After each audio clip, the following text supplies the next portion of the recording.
10ാം ക്ലാസ്സിലെ കെമിസ്ട്രിയിലെ ആദ്യത്തെ ഒരു ചാപ്റ്ററാണ് ഇന്നത്തെ നമ്മുടെ ക്ലാസ്സായി ഉൾപ്പെടുത്തിയിരിക്കുന്നത്. ക്ലാസ്സുകൾ കൈകാര്യം ചെയ്യുന്നത് ലൈസിയം കോളേജിലെ തന്നെ കെമിസ്ട്രി അധ്യാപികയായിട്ടുള്ള രശ്മി വിജയനാണ്. അപ്പോൾ നിങ്ങൾ ക്ലാസ്സുകൾ വളരെ ശ്രദ്ധാപൂർവം മനസ്സിലാക്കുക. അതിനുശേഷം നിങ്ങളുടെ വിലയേറിയ അഭിപ്രായങ്ങളും നിർദ്ദേശങ്ങളും നിങ്ങൾ കമന്റ് ബോക്സിൽ ഉൾപ്പെടുത്തുക. Thank you. SSLC 2020 കെമിസ്ട്രി സബ്ജക്റ്റിലേക്ക് ആവശ്യമായിട്ടുള്ള കുറച്ച് ഇമ്പോർട്ടന്റ് പോർഷൻസിന്റെ ക്വിക്ക് റിവിഷൻ ആണ് നമ്മൾ ഇന്നിവിടെ ചെയ്യാൻ പോകുന്നത്. അപ്പൊ ഈ സെക്ഷനിൽ ഫസ്റ്റ് നമ്മൾ സ്റ്റാർട്ട് ചെയ്യുന്നത് ഫസ്റ്റ് ചാപ്റ്ററിൽ നിന്നാണ്, periodic table and electronic configuration. ഇപ്പൊ 9th സ്റ്റാൻഡേർഡിൽ നിങ്ങൾ പഠിച്ചിട്ടുണ്ട്, ഒരു ആറ്റത്തിന്റെ നടുക്ക് സെൻട്രൽ പോർഷനിൽ ന്യൂക്ലിയസ് ഉണ്ട്, അതിന് ചുറ്റും അതിന്റെ ഇലക്ട്രോൺസ് അക്കോമഡേറ്റ് ചെയ്തിരിക്കുന്നത് അതിന്റെ ഷെല്ലുകളിലാണ്. ഷെല്ലുകൾക്ക് നമ്മൾ പേരും കൊടുത്തായിരുന്നു. ഫസ്റ്റ് ഷെല്ലിന് K ഷെൽ എന്നും സെക്കൻഡ് ഷെല്ലിന് L, M അങ്ങനെയാണ് നമ്മൾ ഷെല്ലുകൾക്ക് പേര് കൊടുത്തത്. അവർ പ്രൈമറി ഷെല്ലുകളാണ്. നിങ്ങൾ 10th സ്റ്റാൻഡേർഡിൽ പഠിച്ചു, പ്രൈമറി ഷെല്ലുകളുടെ ഉള്ളിൽ തന്നെ സബ് ഷെൽസും ഉണ്ട്, അല്ലെങ്കിൽ സബ് ലെവൽസും ഉണ്ട്.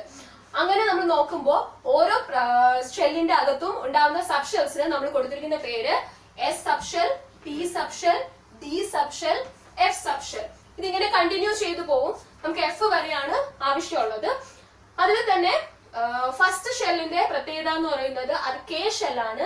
ഫസ്റ്റ് ഷെല്ലിൽ ഒരേ ഒരു സബ് ഷെല്ല് മാത്രമേ ഉണ്ടാവുള്ളൂ, അത് S സബ് ഷെൽ ആയിരിക്കും. Second shell L ഷെല്ലാണ്. L shell second shell ആയതുകൊണ്ട് തന്നെ അതിൽ 2 സബ് ഷെൽസ് ഉണ്ടാവും, അത് ഒന്ന് S ഉം അടുത്തത് P യുമാണ്. മൂന്നാമത്തെ ഷെല്ലായ M ഷെല്ലിൽ അത് തേർഡ് ഷെല്ലാണ്. തേർഡ് ഷെല്ലിൽ 3 സബ് ഷെൽസ് ഉണ്ട്, ഒന്ന് S, P, D. അപ്പോ ഓർത്തിരിക്കേണ്ട ഒരു ഇമ്പോർട്ടന്റ് റിലേഷൻ എന്ന് പറയുന്നത് ഷെല്ലിന്റെ നമ്പർ എത്രയാണോ അത്രയും തന്നെ സബ് ഷെൽ ആയിരിക്കും അതിന്റെ അകത്ത് ഉണ്ടാവുക. ഫസ്റ്റ് ഷെല്ലിൽ ഒരു സബ് ഷെല്ലേ ഉണ്ടാവുള്ളൂ, സെക്കൻഡ് ആണെങ്കിൽ 2 സബ് ഷെൽസ്. ഇനി നോക്കേണ്ടത് ഈ സബ് ഷെൽസിന്റെ അകത്ത് അക്കോമഡേറ്റ് ചെയ്യാൻ പറ്റുന്ന ഇലക്ട്രോണിന്റെ എണ്ണം എത്രയാണെന്നുള്ളത്. S സബ് ഷെൽ ആണെങ്കിൽ അതിന്റെ അകത്ത് അക്കോമഡേറ്റ് ചെയ്യാവുന്ന ഇലക്ട്രോൺസിന്റെ എണ്ണം മാക്സിമം 2 ആണ്. P സബ് ഷെൽ ആണെങ്കിൽ അതിൽ അക്കോമഡേറ്റ് ചെയ്യാവുന്ന ഇലക്ട്രോൺസിന്റെ എണ്ണം മാക്സിമം 6 ആണ്.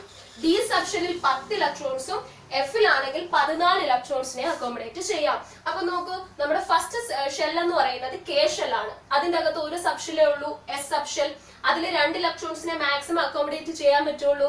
അതുകൊണ്ടാണ് നമ്മൾ പഠിച്ചത് ഫസ്റ്റ് ഷെല്ലിൽ ടോട്ടൽ ഇലക്ട്രോൺസ് എത്രയാണ് അക്കോമഡേറ്റ് ചെയ്യുന്നത്? 2 ഇലക്ട്രോൺസ്. ടോട്ടൽ 2 ഇലക്ട്രോൺസിനെ മാത്രമേ അക്കോമഡേറ്റ് ചെയ്യാൻ പറ്റുള്ളൂ. രണ്ടാമത്തെ ഷെല്ലിൽ L ഷെൽ, അതിന് 2 സബ് ഷെൽസ് ഉണ്ട്, ഒരു S ഉണ്ട്, ഒരു P യും ഉണ്ട്. അപ്പൊ S-ൽ 2 ഇലക്ട്രോൺസിനെ എടുക്കാം, P-ൽ 6 ഇലക്ട്രോൺസിനെ എടുക്കാം. അപ്പൊ ടോട്ടൽ 8 ഇലക്ട്രോൺസിനെ നമുക്ക് സെക്കൻഡ് ഷെല്ലിൽ എടുക്കാം. തേർഡ് ഷെല്ലിലേക്ക് വരുമ്പോൾ അവിടെ 3 സബ് ഷെൽസ് ഉണ്ട്, ഒരു S, ഒരു P ഉണ്ട്, ഒരു D ഉണ്ട്. S-ൽ 2, P-ൽ 6, D-ൽ 10, അങ്ങനെ 18 ഇലക്ട്രോൺസിനെ അക്കോമഡേറ്റ് ചെയ്യാം. അപ്പൊ നോക്കൂ, K ഷെല്ലിൽ തന്നെ S ഉണ്ട്, L ഷെല്ലിലും S ഉണ്ട്. അപ്പൊ ഇവരെ നമുക്ക് ഡിഫറൻഷിയേറ്റ് ചെയ്ത് തിരിച്ചറിയാൻ വേണ്ടിയിട്ട് K എന്ന് പറയുന്നത് ഫസ്റ്റ് ഷെൽ അല്ലേ, അതുകൊണ്ട് അതിലെ S-നെ നമ്മൾ 1S എന്ന് എഴുതും. L എന്ന് പറയുന്നത് സെക്കൻഡ് ഷെൽ അല്ലേ, അതുകൊണ്ട് അതിലെ S-നെ നമ്മൾ 2S എന്ന് എഴുതും. അങ്ങനെയാണെങ്കിൽ അതിലെ P-നെ എങ്ങനെ എഴുതും? 2P എന്ന് എഴുതും. M എന്ന് പറയുന്നത് തേർഡ് ഷെല്ലാണ്, അതുകൊണ്ട് അതിലെ S-നെ നമ്മൾ 3S എന്ന് എഴുതും. അതിലെ P-നെ നമ്മൾ 3P എന്ന് എഴുതും. D-നെ നമ്മൾ 3D എന്ന് എഴുതും. മനസ്സിലായോ? അപ്പോ നമ്മള് ഒരു ആറ്റത്തിന്റെ അകത്തുള്ള ഇലക്ട്രോൺസിനെ ഷെല്ലിന് പകരം അതിന്റെ സബ് ഷെൽസിലേക്കാണ് നമ്മൾ ഇനി ഡിസ്ട്രിബ്യൂട്ട് ചെയ്യാൻ പഠിക്കേണ്ടത്. അതിനെ നമ്മൾ സബ് ഷെൽ കോൺഫിഗറേഷൻ എന്ന ടേം ഉപയോഗിച്ച് റെപ്രസെന്റ് ചെയ്യും. Sub shell configuration. അപ്പൊ സബ് ഷെൽ കോൺഫിഗറേഷൻ എഴുതുമ്പോൾ ഒരു കാര്യം ശ്രദ്ധിക്കേണ്ടത്, അതിൽ നമ്മൾ ഇലക്ട്രോൺസിനെ ഫില്ല് ചെയ്യുമ്പോൾ ലോവസ്റ്റ് എനർജിയുള്ള സബ് ഷെല്ലിൽ നിന്ന് തുടങ്ങി ഹയസ്റ്റ് എനർജിയുള്ള സബ് ഷെല്ലിലേക്കാണ് നീങ്ങേണ്ടത്. ആ പ്രിൻസിപ്പിളിന് നമ്മൾ പറയുന്ന പേരാണ് ഓഫ് ബോ principle. The electron should be filled according to increasing order of energy in the subshell. കുറവിൽ നിന്നും കൂടിയതിലേക്ക്. അപ്പൊ ആ ഓർഡർ മറക്കാതെ പഠിച്ചു വെച്ചിരിക്കുക, അത് വളരെ ഇമ്പോർട്ടന്റ് ആണ്. അതിൽ തെറ്റിച്ച സബ്ഷെൽ കോൺഫിഗറേഷൻ ഫുൾ തെറ്റും. അപ്പൊ അത് പഠിക്കാൻ ബുദ്ധിമുട്ടുണ്ടെങ്കിൽ വളരെ എളുപ്പമായിട്ടുള്ള രീതിയിൽ നമുക്ക് ഈ ഒരു സ്കീമാറ്റിക് ഡയഗ്രാം വെച്ച് നമുക്കത് പഠിക്കാൻ പറ്റും. അത് ശ്രദ്ധിക്കുക. ഈ ഓർഡർ എഴുതാൻ വേണ്ടി ഫസ്റ്റ് ചെയ്യേണ്ടത്, നിങ്ങൾ ഫസ്റ്റ് ഷെല്ലിലെ സബ് ഷെൽസുകളെ എഴുതുക. ഫസ്റ്റ് ഷെല്ലിൽ ഒരു സബ് ഷെല്ലേ ഉള്ളൂ, 1S എഴുതി. സെക്കൻഡ് ഷെല്ലിലെ സബ് ഷെൽസ് എഴുതുക, 2S ഉം 2P. അങ്ങനെ തേർഡിൽ 3S, 3P, 3D. 4-ലും 5-ലും sub shells എഴുതുക. ഇനി ചെയ്യേണ്ടത് ഇവരെ ഡയഗണലി കട്ട് ചെയ്യുക. അപ്പൊ ഞാൻ ഇവിടെ നിന്ന് ഡയഗണലി കട്ട് ചെയ്ത് തുടങ്ങിയാൽ നോക്ക്, ഫസ്റ്റ് കട്ടായി പോയത് 1S ആണ്. അതുകൊണ്ട് തന്നെ ഫസ്റ്റ് നിങ്ങൾ ഫില്ല് ചെയ്യേണ്ടത് 1S-ലായിരിക്കണം. രണ്ടാമത്തെ ഡയഗണൽ വരച്ചപ്പോ കട്ടായത് 2S ആണ്. അതുകൊണ്ട് തന്നെ അടുത്തത് നിങ്ങൾ ഫില്ല് ചെയ്യേണ്ടത് 2S-ലായിരിക്കണം. മൂന്നാമത് നിങ്ങൾ കട്ട് ചെയ്യുമ്പോൾ ഫസ്റ്റ് കട്ടായത് 2P, അത് കഴിഞ്ഞ് കട്ടായത് 3s. അതുകൊണ്ട് 2p ഫില്ല് ചെയ്തതിന് ശേഷം 3s ഫില്ല് ചെയ്യാം. അടുത്തത് കട്ട് ചെയ്യുമ്പോൾ ശ്രദ്ധിക്കുക, ഇവിടെ 3p കട്ട് ചെയ്തിട്ട് പിന്നെ കട്ടാവുന്നത് 4s ആണ്. ആ ഓർഡർ അതേപോലെ തന്നെ ഫോളോ ചെയ്യാം. 3p 4s. അത് കഴിഞ്ഞ് നമ്മൾ വീണ്ടും കട്ട് ചെയ്യുമ്പോൾ 3d കട്ട് ചെയ്ത് 4p 5s. അപ്പൊ 3d ആണ് 4sന് ശേഷം വരുന്നത്. നോക്കി, 3d എന്ന് പറയുന്ന തേർഡ് ഷെല്ലാണ്. പക്ഷേ തേർഡ് ഷെല്ലിൽ 3d കട്ട് ചെയ്യുന്നതിന് മുന്നേ 4s ആണ് കട്ടാവുന്നത്. അതിന്റെ അർത്ഥം നിങ്ങൾ 4s ഫില്ല് ചെയ്തതിന് ശേഷം മാത്രമേ 3d ഫില്ല് ചെയ്യാൻ പാടുള്ളൂ. അതിന്റെ റീസൺ 3dയേക്കാൾ എനർജി കുറവാണ് 4sന്. എനർജി കുറവിൽ നിന്നും കൂടിയതിലേക്കാണ് ഫില്ല് ചെയ്യേണ്ടത്. 4sന്റെ എനർജി കുറവായതുകൊണ്ട് നിങ്ങൾ 4s ആദ്യം ഫില്ല് ചെയ്യുക, അത് കഴിഞ്ഞ് 3d ഫില്ല് ചെയ്യുക. അപ്പൊ നമുക്ക് ഇതിലൊരു എക്സാമ്പിൾ നോക്കാം. ഫസ്റ്റ് നമ്മൾ സോഡിയം എഴുതാം. Sodium atomic number 11. സോഡിയത്തിന്റെ സബ്ഷെൽ കോൺഫിഗറേഷൻ എഴുതാൻ ചോദിച്ചാൽ എങ്ങനെ എഴുതണം? സോഡിയത്തിന് 11 ഇലക്ട്രോൺസ് ആണ് ഉള്ളത്. അപ്പൊ നിങ്ങൾ ആദ്യം തുടങ്ങേണ്ട എവിടെ 1s നിന്ന് അടിക്കണം. 1s എത്ര ഇലക്ട്രോൺസിന് എടുക്കാം? 2 ഇലക്ട്രോൺസിന് എടുക്കാം. അപ്പൊ 1s2. അടുത്ത 2s ആകുമ്പോ 2s2. 2p ആകുമ്പോ 2p 6 ഇലക്ട്രോൺസിനെ എടുക്കാം. 2p6. ഇനി ബാക്കി എന്റെ കയ്യിൽ ഒരു ഇലക്ട്രോണേ ഉള്ളൂ. അത് എവിടെയാ പോവേണ്ടേ? 3s ആയിരിക്കണം. 3s1. 3s 2 എടുക്കാമെങ്കിലും ഒന്നേ ഉള്ളൂ, അതുകൊണ്ട് 1. സോഡിയത്തിന്റെ കോൺഫിഗറേഷൻ ഇങ്ങനെയാണ് എഴുതേണ്ടത്. രണ്ടാമത്തെ ഒരു example, nitrogen 7. 1s2 2s2 2p3. അത് കഴിഞ്ഞ് മൂന്നാമത്തെ എക്സാമ്പിൾ, സ്കാൻഡിയം 21. ഇതിന്റെ കോൺഫിഗറേഷൻ എങ്ങനെ എഴുതുമെന്ന് നോക്കാം. സ്കാൻഡിയം 21 ചെയ്യുമ്പോൾ 1s നിന്ന് തുടങ്ങുക. 1s2 2s2 2p 6 ഇലക്ട്രോൺസ് എടുക്കാം. 3s 2 ഇലക്ട്രോൺസ് എടുക്കാം. 3p 6 ഇലക്ട്രോൺസിനെ എടുക്കാം. ബാക്കി അടുത്ത നിങ്ങൾ 3d ഫില്ല് ചെയ്യുന്നതിന് മുന്നേ ഫില്ല് ചെയ്യേണ്ട ആരാണ്? 4sനെ ആയിരിക്കണം. 4s2. ഇപ്പൊ നമ്മൾ 20 ഇലക്ട്രോൺസിനെ ഫില്ല് ചെയ്ത് കഴിഞ്ഞു. അടുത്തതാണ് നിങ്ങൾ 3d ഫില്ല് ചെയ്യേണ്ടത്. 3d1 scandium 21. മനസ്സിലായല്ലോ? ഇനി അടുത്ത സ്കാൻഡിയം 21 എഴുതുമ്പോൾ നമ്മൾ ഫില്ല് ചെയ്യുമ്പോൾ 4s ഫില്ല് ചെയ്തതിന് ശേഷമാണ് 3d ഫില്ല് ചെയ്യുന്നത്. പക്ഷേ നിങ്ങൾക്ക് വേണമെങ്കിൽ configuration 1s2 2s2 2p6 3s2 3p6 3d1 4s2 ഇങ്ങനെയും എഴുതാം. ഇതിൽ തെറ്റില്ല. നമ്മൾ ഇവിടെ ചെയ്തിരിക്കുന്നത് മെയിൻ ഷെല്ലിനെ നമ്മൾ ആദ്യം എഴുതി. കോൺഫിഗറേഷനിൽ വ്യത്യാസമില്ല. ഫില്ല് ചെയ്തത് എസിൽ 2 ഫില്ല് ചെയ്തതിനു ശേഷമേ ഡിയിൽ 1 ഫില്ല് ചെയ്യാളൂ. കോൺഫിഗറേഷൻ തെറ്റുന്നില്ല. നമ്മൾ 3d ഫ്രണ്ടിൽ എഴുതുന്നു എന്ന് മാത്രമേ ഉള്ളൂ. ഷെൽ ഓർഡറിൽ എഴുതിയെന്ന് മാത്രമേ ഉള്ളൂ. ഇതും ശരിയാണ്, ഇങ്ങനെ എഴുതിയാലും ശരിയാണ്.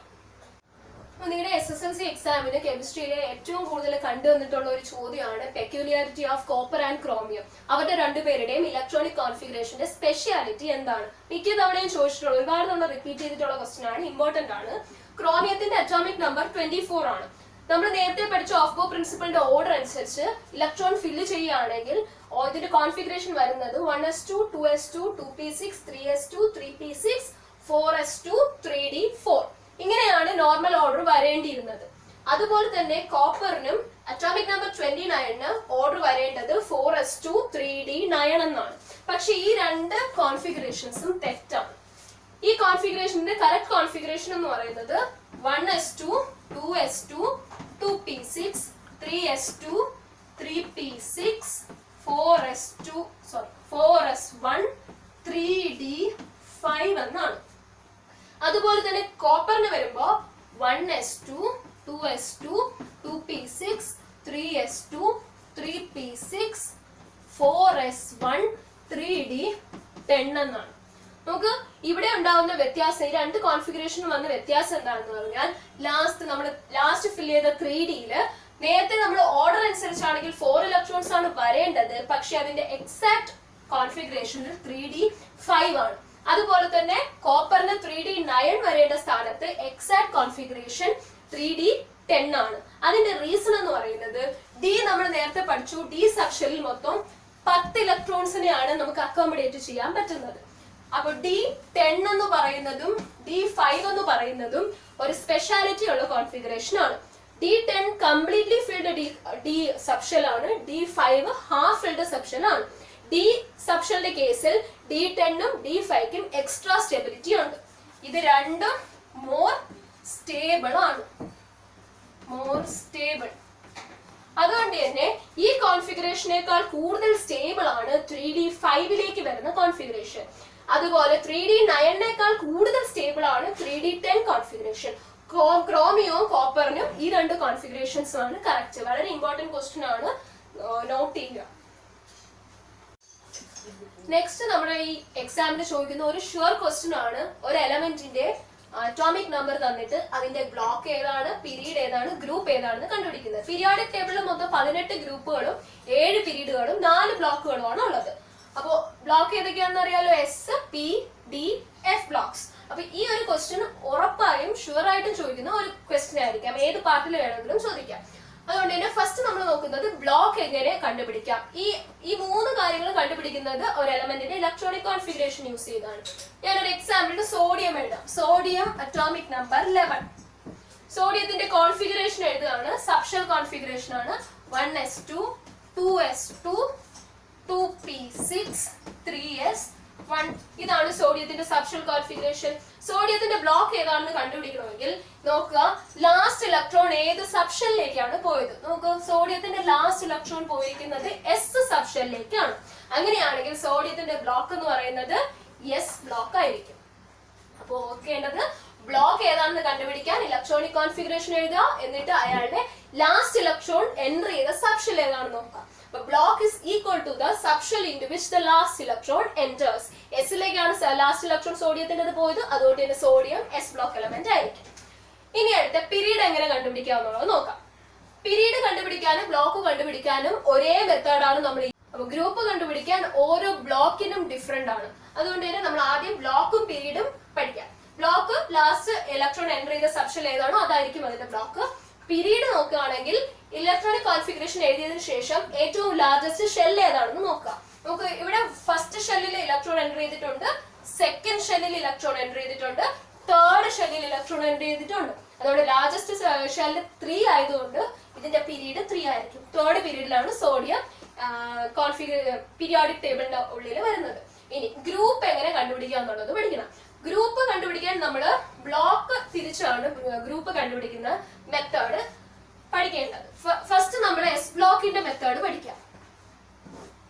അപ്പൊ നിങ്ങൾ നോക്കി എഴുതിയ എലമെന്റ് എസ് ബ്ലോക്ക് എലമെന്റ് ആണെങ്കിൽ അതിന്റെ ഗ്രൂപ്പ് കണ്ടുപിടിക്കാൻ ചെയ്യേണ്ടത് അയാളുടെ ലാസ്റ്റ് സബ്ഷെല്ലിൽ എത്ര ഇലക്ട്രോൺസ് എൻറ്റർ ചെയ്തു നോക്കാം. നോക്കുക, ഫോർ എക്സാമ്പിൾ സോഡിയം ഒരു എസ് ബ്ലോക്ക് എലമെന്റ് ആണ്. അയാളുടെ ലാസ്റ്റ് സബ്ഷെൽ 3s ആണ്. അതിൽ എത്ര ഇലക്ട്രോൺ എൻറ്റർ ചെയ്തു? 1 ഇലക്ട്രോണേ എൻറ്റർ ചെയ്തോളൂ. അതുകൊണ്ട് തന്നെ ഇതിന്റെ ഗ്രൂപ്പ് എന്ന് പറയുന്നത് 1 ആയിരിക്കും. അപ്പൊ എസ് ബ്ലോക്കിന്റെ കേസിൽ എത്രയാണോ ലാസ്റ്റ് എസിൽ ഉണ്ടാവുന്ന ഇലക്ട്രോൺസിന്റെ എണ്ണം അതായിരിക്കും അയാളുടെ ഗ്രൂപ്പ് നമ്പർ. വേറൊരു എക്സാമ്പിൾ എഴുതുകയാണെങ്കിൽ potassium 19, configuration 1s2 2s2 2p6 3s2 3p6 4s1. ഇവിടെ നോക്കൂ, ഇയാളുടെ ലാസ്റ്റ് ഇലക്ട്രോൺ വന്നിരിക്കുന്നത് എസിലേക്കാണ്. അതുകൊണ്ട് ഇതും ഒരു എസ് ബ്ലോക്ക് എലമെന്റ് ആയിരിക്കും. അതിന്റെ എസിൽ എത്ര ഇലക്ട്രോൺസ് ഉണ്ട്? 1 ഇലക്ട്രോണേ ഉള്ളൂ. അതുകൊണ്ട് പൊട്ടാസ്യത്തിന്റെ ഗ്രൂപ്പും 1 തന്നെ ആയിരിക്കും. ഇതാണ് എസ് ബ്ലോക്കിന്റെ ഗ്രൂപ്പ് കണ്ടുപിടിക്കാനുള്ള മെത്തേഡ്. അടുത്തത് പി ബ്ലോക്ക്.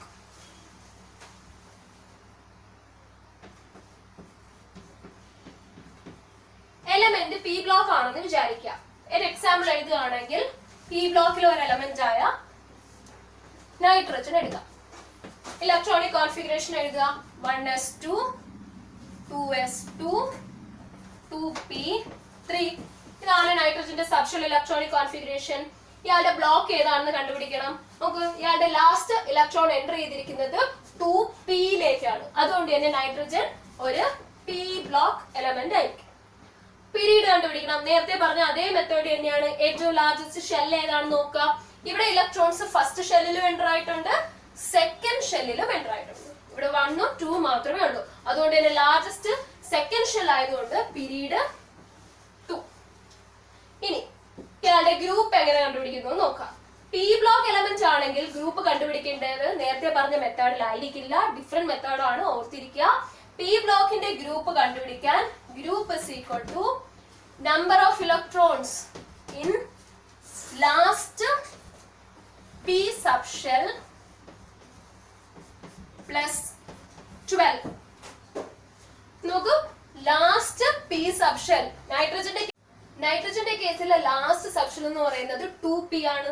അപ്പൊ ലാസ്റ്റ് p 2p, അതിൽ എത്ര ഇലക്ട്രോൺസ് ഉണ്ട്? 3 ഇലക്ട്രോൺസ് ഉണ്ട്. അപ്പൊ ലാസ്റ്റ് ഷെല്ലിലെ പിയിലുള്ള ഇലക്ട്രോൺസിന്റെ എണ്ണം 3 plus 12 15. അപ്പൊ നൈട്രജൻ എക്സിസ്റ്റ് ചെയ്യുന്ന ഗ്രൂപ്പ് എന്ന് പറയുന്നത് പീരിയോഡിക് ടേബിളിലെ 15th ഗ്രൂപ്പിലായിരിക്കും. ഇങ്ങനെയാണ് p ബ്ലോക്ക് എലമെന്റ്സിന്റെ ഗ്രൂപ്പ് കണ്ടുപിടിക്കേണ്ടത്. ലാസ്റ്റ് പിയിൽ എത്ര ഇലക്ട്രോൺ ഉണ്ട്, അതിന്റെ കൂടെ 12 ആഡ് ചെയ്ത് കൊടുക്കുക. ഒരു എക്സാമ്പിൾ ഇവിടെ കാണിച്ചു തരാം. Carbon 6 configuration, carbon 6 configuration 1s2 2s2 2p2. ഇവിടെ ഗ്രൂപ്പ് കണ്ടുപിടിക്കാൻ ലാസ്റ്റ് പിയിൽ എത്ര ഇലക്ട്രോൺസ് ഉണ്ടോ നോക്കുക. ലാസ്റ്റ് പി 2p ആണ്, അതിന് 2 ഇലക്ട്രോൺസ് ഉണ്ട്, അതിന്റെ കൂടെ 12 ആഡ് ചെയ്ത് കൊടുക്കുക. അപ്പോ 14. അപ്പൊ കാർബൺ എക്സിസ്റ്റ് ചെയ്യുന്നത് പീരിയോഡിക് ടേബിളിലെ 14th ഗ്രൂപ്പിലായിരിക്കും. അപ്പൊ പി ബ്ലോക്കിന്റെ ഇങ്ങനെയാണ് ഗ്രൂപ്പ് കണ്ടുപിടിക്കേണ്ടത്.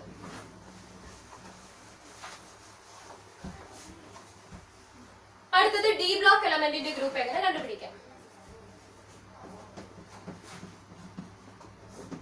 ഡി ബ്ലോക്ക് എലമെന്റ് ഒരു എക്സാമ്പിൾ എഴുതുകയാണെങ്കിൽ iron 26 configuration 1s2 2s2 2p6 3s2 3p6 4s2 3d6. ഇതാണ് അയൺ 26ന്റെ കോൺഫിഗറേഷൻ. ഇയാളുടെ ഫസ്റ്റ് നമുക്ക് ഇയാളുടെ ബ്ലോക്ക് നോക്കാം. ലാസ്റ്റ് ഇലക്ട്രോൺ എൻ്റർ ചെയ്തിരിക്കുന്നത് 3d-യിലേക്കാണ്. ഡി സബ്ഷെല്ലിൽ ഇലക്ട്രോൺ എൻ്റർ ചെയ്തുകൊണ്ട് തന്നെ ഇയാളുടെ ഡി ബ്ലോക്ക് എലമെന്റ് ആണ്. പീരീഡ് നോക്കാം. നേരത്തെ പറഞ്ഞതുപോലെ തന്നെ ഏറ്റവും ലാർജസ്റ്റ് ഷെൽ ഏതാണെന്ന് കണ്ടുപിടിക്കാം. നോക്കൂ, ഇവിടെ ഫസ്റ്റ് ഷെല്ലിൽ ഇലക്ട്രോൺ എൻ്റർ ആയിട്ടുണ്ട്, സെക്കൻഡ് ഷെല്ലിൽ ഇലക്ട്രോൺ എൻ്റർ ആയിട്ടുണ്ട്, തേർഡ് ഷെല്ലിൽ ഇലക്ട്രോൺ എൻ്റർ ആയിട്ടുണ്ട്, ഫോർത്ത് ഷെല്ലിൽ ഇലക്ട്രോൺ എൻ്റർ ആയിട്ടുണ്ട്, ഇവിടെ തേർഡ് ഷെൽ. അപ്പൊ നമുക്ക് ഏറ്റവും ലാർജസ്റ്റ് ഷെൽ എന്ന് പറയുന്നത് ഫോർത്ത് ഷെല്ലാണ്. അതുകൊണ്ട് തന്നെ ഇയാളുടെ പീരീഡ് 4 ആണ്. ഇനി എങ്ങനെയാണ് ഇയാളുടെ ഗ്രൂപ്പ് കണ്ടുപിടിക്കുന്നത് നോക്കാം. ഡി ബ്ലോക്ക് എലമെന്റ് ആണെങ്കിൽ അയാളുടെ ഗ്രൂപ്പ് കണ്ടുപിടിക്കാൻ number of electrons in last D plus number of electrons in preceding S. അപ്പോൾ ഗ്രൂപ്പ് കണ്ടുപിടിക്കാൻ ലാസ്റ്റ് ഡിയിൽ എൻ്റർ ആയിട്ടുള്ള ഇലക്ട്രോൺസിന്റെ എണ്ണം, ഇവിടെ ലാസ്റ്റ് ഡിയിൽ എൻ്റർ ആയിട്ടുള്ള ഇലക്ട്രോൺസിന്റെ എണ്ണം 6 ആണ്. അതിന്റെ കൂടെ അതിന് തൊട്ട് മുന്നേ പ്രിസീഡ് ചെയ്യുന്ന എസിലുള്ള ഇലക്ട്രോൺസിന്റെ എണ്ണം, അതിന്റെ തൊട്ട് മുന്നേ ഉള്ള 4s 2 ഇലക്ട്രോൺസ് കൂടെ ഉണ്ട്. അതുകൊണ്ട് തന്നെ ഇയാളുടെ ഗ്രൂപ്പ് നമ്പർ 6 + 2 8. അയൺ 8th ഗ്രൂപ്പിൽ എക്സിസ്റ്റ് ചെയ്യുന്ന ഒരു എലമെന്റ് ആണ്. ഈ ചാപ്റ്ററിൽ മറ്റൊരു ഇമ്പോർട്ടന്റ് പോർഷൻ ആണ് പ്രോപ്പർട്ടീസ് ഓഫ് ദി ബ്ലോക്ക്. ഓരോ ബ്ലോക്കിലെ എലമെന്റ്സിന്റെയും പ്രോപ്പർട്ടീസ് എന്താണ് എന്നുള്ളത് ഓപ്ഷൻ ആയിട്ട് പലതവണ ചോദിച്ചിട്ടുള്ള ക്വസ്റ്റ്യൻ ആണ്. അപ്പൊ അതിൽ എസ് ബ്ലോക്കിൽ നമ്മൾ ആദ്യം നോക്കുന്നത്, എസ് ബ്ലോക്കിന്റെ ഏറ്റവും ഇമ്പോർട്ടന്റ് പ്രോപ്പർട്ടി എന്ന് പറയുന്നത് അവിടെ അയണൈസേഷൻ എനർജി ഏറ്റവും ലോവസ്റ്റ് ആയിരിക്കും. അയണൈസേഷൻ എനർജി എന്താണെന്ന് നിങ്ങൾ 9th പഠിച്ചിട്ടുണ്ട്. ഇലക്ട്രോണിനെ വിട്ടുകളയാൻ വേണ്ടി അയാൾ കൊടുക്കേണ്ട എനർജി, അതിനെയാണ് അയണൈസേഷൻ എനർജി എന്ന് പറയുന്നത്. എസ് ബ്ലോക്ക് എലമെന്റ്സിന് എല്ലാവരുടെയും ലാസ്റ്റ് ഷെല്ലിൽ 1 or 2 ഇലക്ട്രോൺസ് മാത്രമാണ്. അവരെല്ലാവരെയും കെമിക്കൽ റിയാക്ഷൻ നടത്താൻ വേണ്ടി ഇലക്ട്രോണിനെ ലൂസ് ചെയ്യുന്നവരാണ്. അതുകൊണ്ട് തന്നെ ലൂസ് ചെയ്യാൻ വളരെ എളുപ്പമാണ് അവർക്ക്. അതുകൊണ്ട് തന്നെ ഇവരുടെ അയണൈസേഷൻ എനർജി വളരെ ലോ ആയിരിക്കും. രണ്ടാമത്തേത് അവരുടെ ഇലക്ട്രോ നെഗറ്റിവിറ്റി വളരെ ലോ ആണ്. ഇലക്ട്രോ നെഗറ്റിവിറ്റി എന്ന് പറയുമ്പോൾ ഇലക്ട്രോണിനെ അടുത്തേക്ക് അട്രാക്ട് ചെയ്യാനുള്ള കഴിവ്. നമ്മൾ നേരത്തെ പറഞ്ഞു ഇവരുടെ കെമിക്കൽ റിയാക്ഷൻസിൽ ഇലക്ട്രോണെ കളയാൻ താല്പര്യമുള്ളവരാണ്. അപ്പൊ ഇവർ എന്തായാലും ഇലക്ട്രോൺ വാങ്ങാൻ താല്പര്യപ്പെടില്ല. അതുകൊണ്ട് തന്നെ ഇലക്ട്രോ നെഗറ്റിവിറ്റി ഇവർക്ക് വളരെയധികം ലോ ആയിരിക്കും. അടുത്ത ഇമ്പോർട്ടന്റ് പ്രോപ്പർട്ടി, ഇവർക്ക് എല്ലാവർക്കും മെറ്റാലിക് ക്യാരക്ടർ ആണ്. എസ് ബ്ലോക്കിൽ വരുന്ന എലമെന്റ്സ് എല്ലാം മെറ്റൽസ് ആയിരിക്കും. നാലാമത്തെ പ്രോപ്പർട്ടി, ഇലക്ട്രോൺസ് ലൂസ് ചെയ്തിട്ടാണ് അവർ കെമിക്കൽ റിയാക്ഷൻസിൽ പങ്കെടുക്കുന്നത്. They lose electrons in chemical reaction. അഞ്ചാമത്തെ പ്രോപ്പർട്ടി വളരെ ഇമ്പോർട്ടന്റ് ആണ്, ഇത് പലതവണ ചോദിച്ചിട്ടുമുണ്ട്. Oxides and hydroxides are basic in nature. ഇവരുടെ ഓക്സൈഡുകളും ഹൈഡ്രോക്സൈഡുകളും. ഓക്സൈഡ് എന്താണെന്ന് അറിയാലോ, ഓക്സിജനുമായിട്ട് ഈ എസ് ബ്ലോക്കിൽ വരുന്ന ഏതൊരു എലമെന്റ് റിയാക്ട് ചെയ്താലും അവർ ഫോം ചെയ്യുന്ന ഓക്സൈഡ് ബേസിക് ക്യാരക്ടർ ഉള്ളവരായിരിക്കും. അടുത്തത് highest atomic radius in the period. ഒരു പീരീഡ് നമ്മൾ എടുത്തു നോക്കുകയാണെങ്കിൽ അതിൽ ഓരോ പീരീഡ് എന്ന് പറയുമ്പോൾ ഒരു റോ ആണ്. അതിലെ എല്ലാ എലമെന്റ്സിലും ഏറ്റവും വലിയ എലമെന്റ് എന്ന് പറയുന്നത് എസ് ബ്ലോക്കിൽ ഉണ്ടാവുന്ന എലമെന്റ് ആയിരിക്കും. അതാണ് ഇതിന്റെ പ്രോപ്പർട്ടീസ്. നെക്സ്റ്റ് പി ബ്ലോക്ക് എലമെന്റ്സിന്റെ പ്രോപ്പർട്ടീസ്. പി ബ്ലോക്ക് എലമെന്റ്സിന്റെ പ്രോപ്പർട്ടീസിൽ കുറച്ച് പ്രോപ്പർട്ടീസ് മാത്രമേ നമുക്ക് പഠിക്കാനുള്ളൂ. അതിൽ ഫസ്റ്റ് വൺ എന്ന് പറയുന്നത് ഇവരുടെ എലമെന്റ്സിന്റെ അകത്ത് പോസിറ്റീവ് ഓക്സിഡേഷൻ സ്റ്റേറ്റ് കാണിക്കുന്നവരും നെഗറ്റീവ് ഓക്സിഡേഷൻ സ്റ്റേറ്റ് കാണിക്കുന്നവരും ഉണ്ട്. Both positive and negative oxidation states കാണിക്കുന്ന എലമെന്റ്സ് ആണ് പി ബ്ലോക്കിന്റെ അകത്തുള്ളത്. ചിലർ പോസിറ്റീവ് ആയിട്ടുള്ള സ്റ്റേറ്റ് കാണിക്കുന്നു. ഫോർ എക്സാമ്പിൾ അലുമിനിയം പി ബ്ലോക്കിലുള്ള ഒരാളാണ്. അലുമിനിയത്തിന്റെ മേജർ ഓക്സിഡേഷൻ സ്റ്റേറ്റ് അലുമിനിയം 3+ ആണ്. നോക്കൂ, അയാൾ പോസിറ്റീവ് ഓക്സിഡേഷൻ സ്റ്റേറ്റ് ആണ് കാണിക്കുന്നത്. നെഗറ്റീവ് ഓക്സിഡേഷൻ സ്റ്റേറ്റ് ഓക്സിജൻ, അയാൾ നെഗറ്റീവ് ഓക്സിഡേഷൻ സ്റ്റേറ്റ് കാണിക്കുന്ന ആളാണ്. അലുമിനിയം ഓക്സിജൻ രണ്ടുപേരും പി ബ്ലോക്കിലുള്ളതാണ്. അലുമിനിയം പോസിറ്റീവ് കാണിക്കുന്ന ആളാണ്, ഓക്സിജൻ നെഗറ്റീവ് ഓക്സിഡേഷൻ സ്റ്റേറ്റ് കാണിക്കുന്ന ആളാണ്. അതുപോലെ തന്നെ പി ബ്ലോക്ക് എലമെന്റ്സിന്റെ അകത്ത് മെറ്റൽസും ഉണ്ട്, നോൺ മെറ്റൽസും ഉണ്ട്, മെറ്റലോയിഡ്സും ഉണ്ട്. ഇവരെല്ലാം 3 പേരും അടങ്ങുന്ന ഒരു ബ്ലോക്കാണ് പി ബ്ലോക്ക് എന്ന് പറയുന്നത്. തേർഡ് പ്രോപ്പർട്ടി എന്ന് പറയുന്നത് ഈ പി ബ്ലോക്കിന്റെ അകത്ത് ഏറ്റവും റിയാക്ടിവിറ്റി കൂടിയതും അതുപോലെ തന്നെ മോസ്റ്റ് ഇലക്ട്രോ നെഗറ്റീവ് ആയിട്ടുള്ള എലമെന്റ് എന്ന് പറയുന്നത് ഫ്ലൂറിൻ ആണ്. ഏറ്റവും റിയാക്ടിവിറ്റി കൂടിയതും അതുപോലെ തന്നെ ഇലക്ട്രോ നെഗറ്റിവിറ്റി ഏറ്റവും കൂടിയതും ഫ്ലൂറിൻ ആയിരിക്കും. അടുത്തത് ഡി ബ്ലോക്ക് എലമെന്റ്സിന്റെ പ്രോപ്പർട്ടീസ് നോക്കുകയാണെങ്കിൽ ഡി ബ്ലോക്ക് എലമെന്റിന്റെ ഫസ്റ്റ് പ്രത്യേകത എന്ന് പറയുന്നത് അവരുടെ ലാസ്റ്റ് ഇലക്ട്രോൺ എൻട്രി ചെയ്യുന്നത് പെനൾട്ടിമേറ്റ് ഷെല്ലിലാണ്. പെനൾട്ടിമേറ്റ് എന്ന് പറഞ്ഞാൽ ലാസ്റ്റ് ഷെല്ലിന് തൊട്ട് മുന്നേ ഉള്ള ഷെൽ.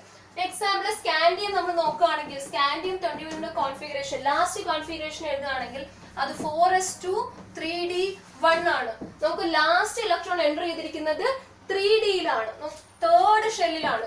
അയാളുടെ ഏറ്റവും അവസാനത്തെ ഷെൽ എന്ന് പറയുന്നത് 4th. അപ്പോ സ്കാൻഡിയത്തിലെ ലാസ്റ്റ് ഷെൽ എന്ന് പറയുന്നത് 4th ഷെൽ ആണ്. പക്ഷെ അതിന്റെ ലാസ്റ്റ് ഇലക്ട്രോൺ എൻട്രി ചെയ്തിരിക്കുന്നത് 3rd ഷെല്ലിലേക്കാണ്. അതിനെയാണ് നമ്മൾ പെനൾട്ടിമേറ്റ് ഷെൽ എന്ന് പറയുന്നത്. അത് next property metallic in nature. D block എലമെന്റ്സിന് മറ്റൊരു പേരൂടെ ഉണ്ട്, ട്രാൻസിഷൻ മെറ്റൽസ്. ഇപ്പൊ ഡി ബ്ലോക്കിലുള്ള എല്ലാ എലമെന്റ്സും മെറ്റാലിക് പ്രോപ്പർട്ടി ഉള്ളവരാണ്. ഇനി അടുത്ത ഇമ്പോർട്ടന്റ് ആയിട്ടുള്ള ഒരു പ്രോപ്പർട്ടിയാണ് they show variable oxidation state. അവർക്ക് ഓരോ എലമെന്റിലും except scandium and zinc, scandium zinc എന്നുള്ള 2 എലമെന്റ് ഒഴികെ ബാക്കി എല്ലാ ഡി ബ്ലോക്ക് എലമെന്റുകൾക്കും ഒന്നിൽ കൂടുതൽ ഓക്സിഡേഷൻ സ്റ്റേറ്റുകൾ കാണിക്കാനുള്ള കപ്പാസിറ്റി ഉണ്ട്. അത് നമ്മൾ കുറച്ചുകൂടി ഡീറ്റെയിൽ ആയിട്ട് ക്വസ്റ്റ്യൻ ചെയ്യുമ്പോൾ പറഞ്ഞുതരാം. നെക്സ്റ്റ് പ്രോപ്പർട്ടി എന്ന് പറയുന്നത് ഇതും ഇമ്പോർട്ടന്റ് ആണ്, ദേ form coloured compound. Transition metals form ചെയ്യുന്ന മിക്ക കോമ്പൗണ്ടുകളും കളേർഡ് കോമ്പൗണ്ട് ആണ്. അതിൽ നമുക്ക് കോമൺ ആയിട്ട് കാണുന്ന ഒരു എക്സാമ്പിൾ ആണ് കോപ്പർ സൾഫേറ്റ്. കോപ്പർ സൾഫേറ്റ് എന്ന് പറയുന്നത് കോപ്പറിന്റെ ഒരു കോമ്പൗണ്ട് ആണ്. കോപ്പർ ഡി ബ്ലോക്ക് എലമെന്റ് ആണ്. അപ്പൊ ഈ കോപ്പർ സൾഫേറ്റിന്റെ കളർ ബ്ലൂ കളർ ആണ്. അതുപോലെ തന്നെ അയൺ സൾഫേറ്റ് FeSO4, അയൺ ഒരു ഡി ബ്ലോക്ക് എലമെന്റ് ആണ്. അയൺ സൾഫേറ്റിന്റെ കളർ പെയിൽ ഗ്രീൻ കളർ ആണ്. അപ്പോൾ ഡി ബ്ലോക്ക് എലമെന്റ്സ് ഫോം ചെയ്യുന്ന കോമ്പൗണ്ടുകൾ കൂടുതലും ഭൂരിഭാഗവും കളേർഡ് കോമ്പൗണ്ട്സ് ആയിരിക്കും. ഇനി അതുപോലെ തന്നെ മറ്റൊരു important property, their outermost configuration is same in group and period. നമ്മൾ ഒരു പീരീഡിലുള്ള ഡി ബ്ലോക്ക് എലമെന്റ് എടുക്കുകയാണ്, സ്കാൻഡിയവും അതിന്റെ തൊട്ടടുത്ത് കിടക്കുന്ന ടൈറ്റാനിയം എടുക്കുകയാണെന്ന് വിചാരിച്ചോ. ടൈറ്റാനിയം സ്കാൻഡിയം തമ്മിലുള്ള കോൺഫിഗറേഷൻ വ്യത്യാസം 4s2 ആണ്. സ്കാൻഡിയത്തിന്റെ ലാസ്റ്റ് ഷെൽ 4s2 ആണ്. ടൈറ്റാനിയത്തിന്റെ ലാസ്റ്റ് കോൺഫിഗറേഷൻ 4s2 ആണ്. ഇതിലെ ലാസ്റ്റ് ഷെല്ലുകൾ ശ്രദ്ധിച്ചോ, രണ്ടും ഒരേ കോൺഫിഗറേഷൻ ആണ്. Outer most configuration is same. അതൊരു ഗ്രൂപ്പിൽ എടുത്താലും പീരീഡിൽ എടുത്താലും സെയിം ആയിരിക്കും. അതുകൊണ്ട് തന്നെ ഇവരുടെ പ്രോപ്പർട്ടീസ് മിക്കതും ഒരേപോലെയും ആയിരിക്കും. Properties of F block elements. F block elements വളരെ കുറച്ച് മാത്രമേ നമുക്ക് പഠിക്കാനുള്ളൂ. ജസ്റ്റ് അവരുടെ കുറച്ച് ഇൻട്രൊഡക്ഷൻ മാത്രമേ ഉണ്ടായിരുന്നുള്ളൂ. F block elements 2 row elements ആണ്. പീരിയോഡിക് ടേബിളിലെ മെയിൻ ബ്ലോക്കുകൾ കഴിഞ്ഞ് താഴെ വരുന്ന 2 റോസിനെയാണ് നമ്മൾ എഫ് ബ്ലോക്ക് എലമെന്റ്സ് എന്ന് പറയുന്നത്. സത്യത്തിൽ ആ എഫ് ബ്ലോക്കിലെ 2 റോസും 6th പീരീഡിന്റെയും 7th പീരീഡിന്റെയും ഇടയിൽ വരുന്നവരെയാണ്. അവരെ നമ്മൾ എഫ് ബ്ലോക്ക് ആയിട്ട് താഴെ എടുത്ത് വച്ചിരിക്കുന്നതാണ്. അപ്പൊ 6th പീരീഡിൽ വരുന്ന first row of F block എലമെന്റ്സിനെ നമ്മൾ ലാന്തനൈറ്റ്സ് എന്നും 7th പീരീഡിൽ അടങ്ങിയിരുന്ന സെക്കൻഡ് റോയെ നമ്മൾ ആക്ടിനൈറ്റ്സ് എന്നും പറയുന്നു. ഫസ്റ്റ് റോയെ നമ്മൾ ലാന്തനൈറ്റ്സ് എന്നും അതിന് താഴെയുള്ളവരെ ആക്ടിനൈറ്റ്സ് എന്നാണ് പറയുന്നത്. ഇതിന്റെ പ്രത്യേകത നമ്മൾ നേരത്തെ ഡി ബ്ലോക്ക് എലമെന്റിൽ പറഞ്ഞു, ലാസ്റ്റ് ഇലക്ട്രോൺ എൻട്രി ചെയ്യുന്നത് പെനൾട്ടിമേറ്റ് ഷെല്ലാണ്, ലാസ്റ്റിന് തൊട്ട് മുന്നേയുള്ള ഷെൽ. എഫ് ബ്ലോക്കിന്റെ പ്രത്യേകത അവരുടെ ലാസ്റ്റ് ഇലക്ട്രോൺ എൻട്രി ചെയ്യുന്നത് ആന്റി പെനൾട്ടിമേറ്റ് ഷെല്ലാണ്. ആന്റി പെനൾട്ടിമേറ്റ് ഷെൽ എന്ന് പറഞ്ഞാൽ ലാസ്റ്റ് ഷെല്ലിന് മുന്നത്തതിന്റെയും മുന്നത്തെ ഷെല്ലിലേക്ക് ആയിരിക്കും. ഇപ്പൊ ഫോർ എക്സാമ്പിൾ ലാന്തനൈറ്റ്സിന്റെ ലാസ്റ്റ് ഷെൽ എന്ന് പറയുന്നത് 6th ഷെല്ലാണ്. കാരണം അവർ 6th പീരീഡിലുള്ളവരല്ല, അപ്പൊ ലാസ്റ്റ് ഷെൽ ആയിരിക്കും അവരുടെ പീരീഡ് നമ്പർ. അപ്പൊ 6th ഷെല്ലാണ് ലാന്തനൈറ്റ്സിന്റെ ഷെൽ എന്ന് പറയുന്നത്. പക്ഷെ അവരുടെ ലാസ്റ്റ് ഇലക്ട്രോൺ എൻട്രി ചെയ്യാൻ പോകുന്നത് പെനൾട്ടിമേറ്റ് ഷെൽ ആണ്. എന്ന് പറയുമ്പോൾ 6ന് തൊട്ട് മുന്നേ ഉള്ളത് ദാറ്റ് മീൻസ് 4th ഷെൽ. അവരുടെ ലാസ്റ്റ് ഇലക്ട്രോൺ എൻ്റർ ചെയ്യുന്നത് 4th ഷെല്ലിലെ 4f-ലായിരിക്കും. അതേസമയം ആക്ടിനൈറ്റ്സ് ആണെങ്കിൽ 7th തൊട്ട് മുന്നേ ഉള്ളതിന്റെ തൊട്ട് മുന്നേ എന്ന് പറയുമ്പോൾ 5f-ലായിരിക്കും അവരുടെ ആക്ടിനൈറ്റ്സിന്റെ ലാസ്റ്റ് ഇലക്ട്രോൺ എൻ്റർ ചെയ്യുന്നത്. അതുപോലെ ഇവരുടെ യൂസസിൽ വളരെ ഇമ്പോർട്ടന്റ് ആയിട്ടുള്ള 2 യൂസസ് നിങ്ങൾ പഠിക്കാനുണ്ട്. മാച്ച് ദി ഫോളോയിങ്ങിന് എപ്പോഴും ചോദിക്കാനുള്ള ഒരു ചോദ്യമാണ്. യുറാനിയം, തോറിയം, ഇവർ രണ്ടുപേരും എഫ് ബ്ലോക്ക് എലമെന്റ്സ് ആണ്. ഇവർ രണ്ടുപേരെയും നമ്മൾ ന്യൂക്ലിയർ ഫ്യൂവൽസ് ആയിട്ട് യൂസ് ചെയ്യുന്നു. ന്യൂക്ലിയർ പവർ പ്ലാന്റ്സിലെ ഫ്യൂവൽസ് ആണ് യുറാനിയം, തോറിയം. അതുപോലെ തന്നെ ഇവരെ നമ്മൾ പെട്രോളിയം ഇൻഡസ്ട്രീസിൽ കാറ്റലിസ്റ്റ് ആയിട്ടും ഉപയോഗിക്കുന്നുണ്ട്. ഇത് രണ്ടും വളരെ ഇമ്പോർട്ടന്റ് ആയിട്ടുള്ള പ്രോപ്പർട്ടീസ് ആണ്. അപ്പോൾ ഈ ചാപ്റ്ററിൽ കുറച്ച് ഇമ്പോർട്ടന്റ് പോർഷൻസ് നമ്മൾ കവർ ചെയ്ത് കഴിഞ്ഞു. ഇനി നമ്മൾ കുറച്ച് ക്വസ്റ്റ്യൻസ് ഇവിടെ ഡിസ്കസ് ചെയ്യാം. പലതവണ ചോദിച്ചിട്ടുള്ള ടൈപ്പ് ഓഫ് ക്വസ്റ്റ്യൻസ് ആണ്.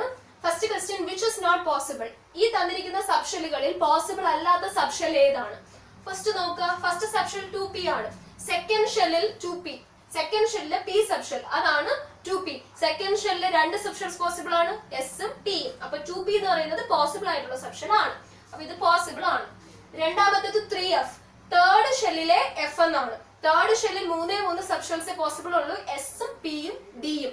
തേർഡ് ഷെല്ലിൽ f എന്ന സബ്ഷെൽ ഇല്ല. അപ്പൊ 3f ഇസ് നോട്ട് പോസിബിൾ. ഇത് തെറ്റാണ്.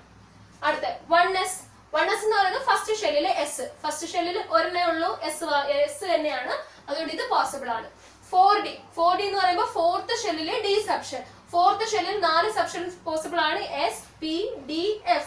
അപ്പോൾ 4th d പോസിബിൾ ആയതുകൊണ്ട് തന്നെ 4d is പോസിബിൾ. അപ്പോൾ ഇവിടുത്തെ ആൻസർ 3f ആണ്, which is not possible. അടുത്ത ക്വസ്റ്റ്യൻ, x എന്നൊരു എലമെന്റ് തന്നിട്ടുണ്ട്. എക്സിന്റെ അറ്റോമിക് നമ്പർ ആണ് 12 എന്ന് തന്നിരിക്കുന്നത്. ഇയാളുടെ സബ്ഷെൽ കോൺഫിഗറേഷൻ എഴുതാനാണ് ഫസ്റ്റ് ക്വസ്റ്റ്യൻ. സബ്ഷെൽ കോൺഫിഗറേഷൻ എഴുതുമ്പോൾ നേരത്തെ പഠിച്ച അതേ ഓർഡർ എഴുതുക. 1s2, 2s2, 2p6. ഇപ്പൊ 10 ഇലക്ട്രോൺസ് ആയി. അടുത്ത 3s-ൽ 2 ഇലക്ട്രോൺസ്. ഇതാണ് ഇലക്ട്രോണിക് കോൺഫിഗറേഷൻ. അടുത്ത പീരീഡ് കണ്ടുപിടിക്കണം. പീരീഡ് കണ്ടുപിടിക്കാൻ നമ്മൾ നേരത്തെ പറഞ്ഞ മെത്തേഡ് തന്നെയാണ്.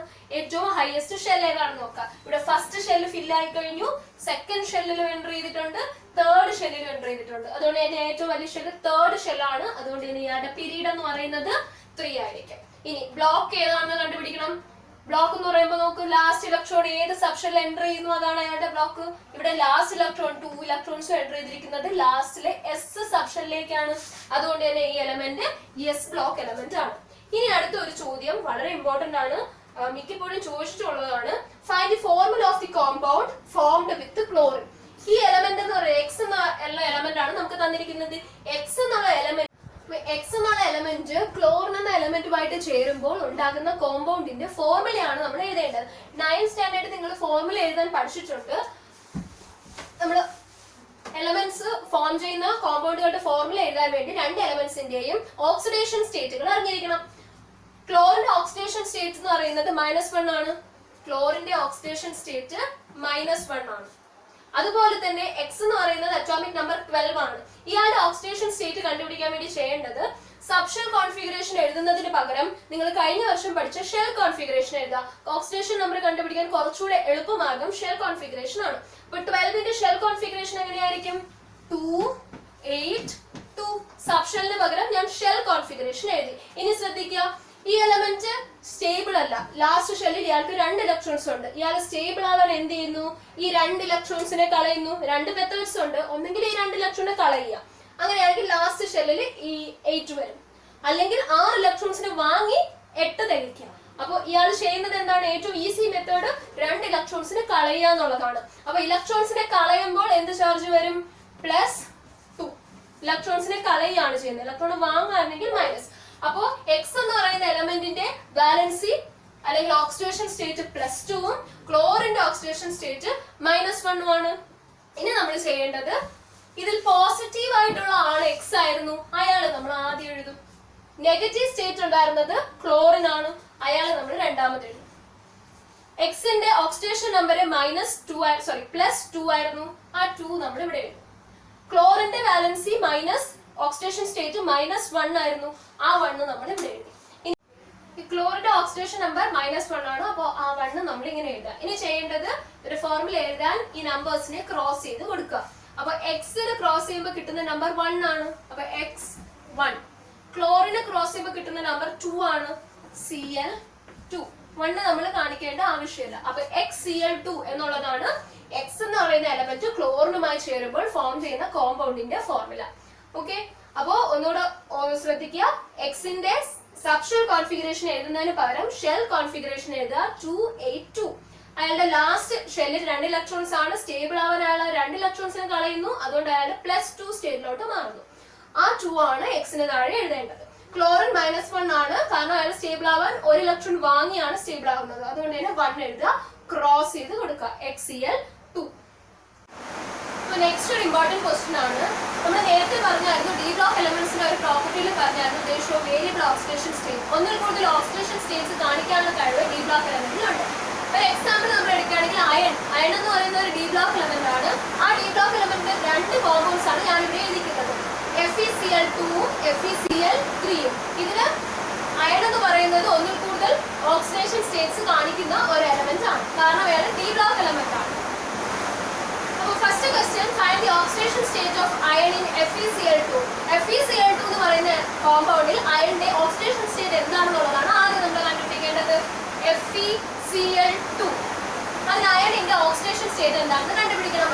FeCl2 എന്നുള്ള കോമ്പൗണ്ടിൽ അയണിന്റെ ഓക്സിഡേഷൻ സ്റ്റേറ്റ് എന്താണെന്ന് കണ്ടുപിടിക്കണം. അപ്പോൾ അയണിന്റെ ഓക്സിഡേഷൻ സ്റ്റേറ്റ് ആണ് എനിക്ക് കണ്ടുപിടിക്കേണ്ടത്. അതിനെ ഞാൻ എക്സ് ആയിട്ട് എടുക്കും. പ്ലസ് ക്ലോറിന്റെ ഓക്സിഡേഷൻ സ്റ്റേറ്റ് -1 ആണെന്ന് നമുക്കറിയാം. അതിൽ 2 ക്ലോറിൻ ഉണ്ട്, അതുകൊണ്ട് -1 × 2 = 0. 0 കൊടുക്കാനുള്ള കാരണം എന്താ? കോമ്പൗണ്ടിന് പ്രത്യേകിച്ച് ചാർജ് ഒന്നും അവർ പറഞ്ഞിട്ടില്ല. ഇറ്റ്സ് എ ന്യൂട്രൽ കോമ്പൗണ്ട്, അതുകൊണ്ടാണ് അതിന്റെ ചാർജ് 0 ആയിട്ട് നമ്മൾ എടുക്കുന്നത്.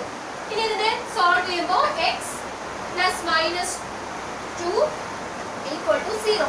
അങ്ങനെയാണെങ്കിൽ x +2. അപ്പോൾ FeCl2 എന്നുള്ള കോമ്പൗണ്ടിൽ അയണിന്റെ ഓക്സിഡേഷൻ സ്റ്റേറ്റ് +2 ആണ്. Fe2+ സ്റ്റേറ്റിലാണ് ഇരിക്കുന്നത്. ഇങ്ങനെയാണ് നമ്മൾ ഓക്സിഡേഷൻ സ്റ്റേറ്റ് കണ്ടുപിടിക്കുന്നത്. വേറൊരു നമ്മളിപ്പോ FeCl3 കൂടെ എഴുതിയിട്ടുണ്ടല്ലോ, അതുകൂടെ ഒന്ന് ചെയ്ത് നോക്കാം. FeCl3 നമ്മൾ ചെയ്യുകയാണെങ്കിൽ അയണിന്റെ എനിക്ക് കണ്ടുപിടിക്കണം, അത് ഞാൻ എക്സ് ആയിട്ട് എടുത്തു. പ്ലസ് ക്ലോറിന്റെ -1 ആണെന്ന് നമുക്കറിയാം, അങ്ങനെ 3 ക്ലോറിൻ ഉണ്ട്. അപ്പൊ -1 × 3 = 0. x -3 = 0.